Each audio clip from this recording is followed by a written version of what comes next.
தக்காளி குழம்பு எப்படி பண்ணுறதுன்னு பார்க்க போகிறோம். இந்த தக்காளி குழம்பு வந்து இட்லிக்கு செம்ம காம்பினேஷனாக இருக்கும். நீங்கள் வீட்டில் பண்ணி பாருங்கள். இந்த வீடியோ பார்க்கும்போது சப்ஸ்கிரைப் பண்ணாதவங்க சப்ஸ்கிரைப் பண்ணிவிட்டு பெல் ஐக்கானையும் கிளிக் பண்ணுங்கள். ஸோ இப்போ அதை எப்படி பண்ணுறதுன்னு பார்க்கலாம். இப்போ வந்து ஒரு 5 to 6 மெம்பர்ஸ்க்கு சர்வ் பண்ணுறதுக்கு ஒரு 2 பெரிய வெங்காயம் எடுத்துக்கோங்க. அண்ட் ஒரு 6 டொமேட்டோ, 6லேருந்து 7 டொமேட்டோ எடுத்துக்கோங்க. நல்ல பழுத்த டொமேட்டோஸ் எடுத்துக்கோங்க. ஒரு 8 to 9 சில்லிஸ், பச்சை மிளகாய் எடுத்துக்கோங்க. இதை வந்து பெருசாக கட் பண்ணி அப்புறம் வந்து அந்த ப்ராசஸ் குக்கரில் போட்டு பண்ண போகிறோம். ஸோ அந்த ப்ராசஸ் எப்படின்னு பார்க்கலாம்.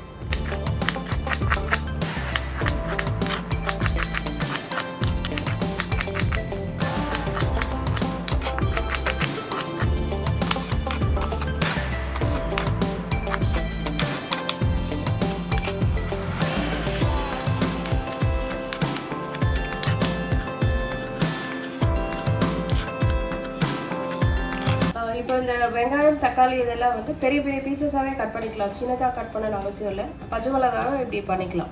இப்போ இதெல்லாம் வந்து குக்கரில் போட்டுடலாம். எல்லாத்தையும் ஒன்றாவே போடலாம்.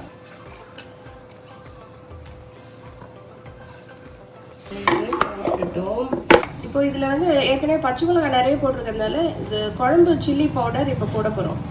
இந்த குழம்பு சில்லி பவுடர் ஒரு 1/2 ஸ்பூன் போட்டால் போதும். இப்போ இந்த குழம்பு சில்லி பவுடர் ரெசிபி வேணும்னா நீங்கள் கமெண்ட் பாக்ஸில் மென்ஷன் பண்ணுங்கள். அதுக்கு ஒரு வீடியோ நாங்கள் போடுறோம். இதெல்லாம் போட்டுட்டோம். இப்போ இது கூட ஒரு 2 டம்ளர் தண்ணி, அதாவது ஒரு 200 to 250 ml தண்ணி ஊற்றிடலாம். இந்த அளவுக்கு தண்ணி ஊற்றிட்டு இது அப்படியே குக்கரில் வச்சு நம்ம மூடி பண்ண வேண்டியதுதான். குக்கரில் வச்சுட்டோம். இது வந்து கொதிச்சு வரும்போது மூடி போட்டு சிம்மில் வச்சுட்டு ஒரு 10 minutes இல்லை 2 விசில் வர வரைக்கும் வச்சா போதும். இப்போ இது நல்லா பாயில் ஆக ஆரம்பிக்குது. ஸோ இப்போ இது சிம்மில் வச்சுட்டு குக்கர் மூடி போட்டு வெயிட் போட்டுடலாம். ஏதோ 10 minutesல எடுத்துடலாம், ஆர் 2 விசில் எடுத்துடலாம். இப்போ இது குக்கரில் 10 minutes மூடுறோம்ல, அந்த டைமில் வந்து இதுக்கு தாளித்து ரெடி பண்ணி வச்சுக்கலாம். ஸோ இதுக்கு வந்து ஒரு 3 டேபிள் ஸ்பூன் ஆயில் ஊற்றிக்கோங்க. இந்த ஆயில் ஹீட் ஆனோடனே ஒரு டீஸ்பூன் கடுகு போட்டுக்கோங்க. இந்த கடுகு வெடிக்க ஆரம்பிக்கும் போது ஒரு 1/2 டீஸ்பூன் சீரகம் போட்டுக்கோங்க. அதில் கருவேப்பிலை,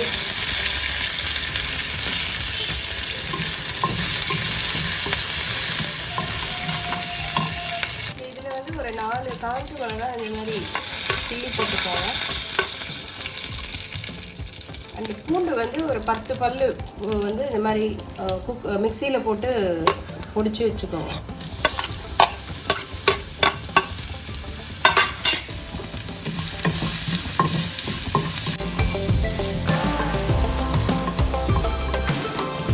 இதை அப்படியே சாட் பண்ணிவிட்டு ஒரு 30 செகண்ட்ஸ் போதும். சாட் பண்ணிவிட்டு நீங்கள் ஆஃப் பண்ணிடலாம். அதுலேயே இந்த கொத்தமல்லி கட் பண்ணி வச்சுருக்கிறது அப்படி ஆட் பண்ணி விட்டுருவோம்.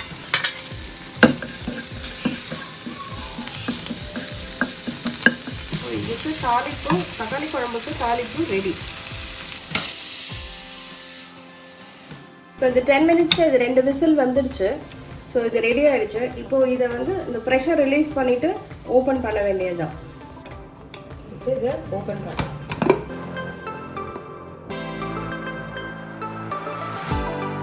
இப்போ வந்து இது பிளெண்டர் யூஸ் பண்ணி அப்படியே நீங்கள் மிக்ஸ் பண்ணலாம்.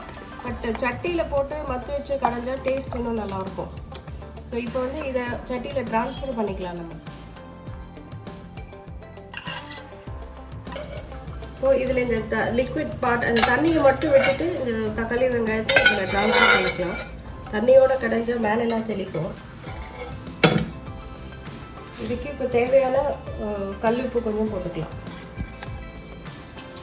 இதை இப்போ மட்டும் வச்சு கடைஞ்சிங்கன்னா டேஸ்ட் செம்ம சூப்பராக இருக்கும். இந்த இதுக்கு வந்து இந்த தாளிப்பு ரெடி பண்ணுறோம் இல்லையா, அதுதான் ரொம்ப மெயின். அந்த டேஸ்ட்டு, ஃப்ளேவர் எல்லாம் கொடுக்கறது. ஸோ அது வந்து நம்ம கரெக்டாக பண்ணியிருக்கோம்.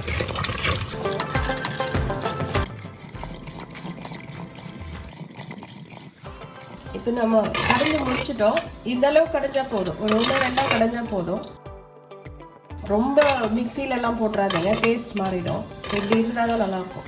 இப்போ அந்த தண்ணியோட இப்போ இந்த கடைஞ்சதையும் சேர்த்துடலாம். இப்போ இது நம்ம இது அந்த தண்ணி ஏற்கனவே வச்சுருந்தோம் இல்லையா, தண்ணி அதோடு சேர்த்துட்டு ஒரு மிக்ஸ் பண்ணி மறுபடியும் அடுப்பில் வச்சு ஜஸ்ட் ஒரு பாயில் வர வரைக்கும் வெயிட் பண்ணுங்கள். இப்போ இது ஜஸ்ட் பாயில் ஆக ஆரம்பிச்சிருக்கு. ஒரு ஜஸ்ட் இப்படி சாட் பண்ணிக்கோங்க. இப்போ இது நம்ம தாளிச்சு வச்சுருக்கோம் இல்லையா, அதை வந்து இதோட ஆட் பண்ணிக்கலாம்.